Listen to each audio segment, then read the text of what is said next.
Human error. Добрый день. Хотелось бы осветить вопрос того, что у нас сейчас. Эта конструкция может треснуть, эта конструкция может измениться по форме. This is the future. Я вам скажу так.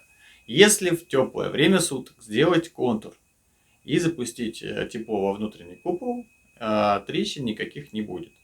Если оставить купол без обогрева, на зиму возможны трещины, но именно в этом случае, который использовали мы. Значит, мы не стали делать окна, мы не стали делать двери.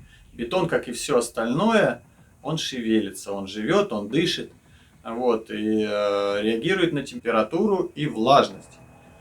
Соответственно, в монолитной практике имеются технические зазоры, которые позволяют двигаться плите вширь вверх и не трескаться.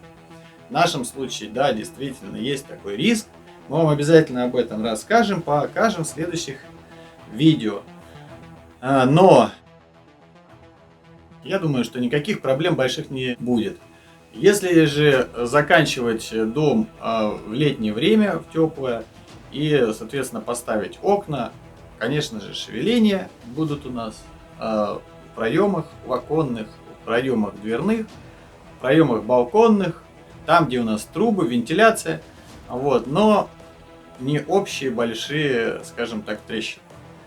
Вот и все. На этот счет, я думаю, что не стоит сильно переживать, но вопрос очень даже правильный, и видно, что разговариваем со специалистом. Спасибо. This is the future. Human error.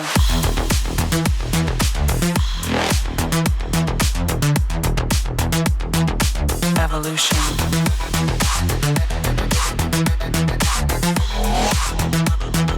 This is the future.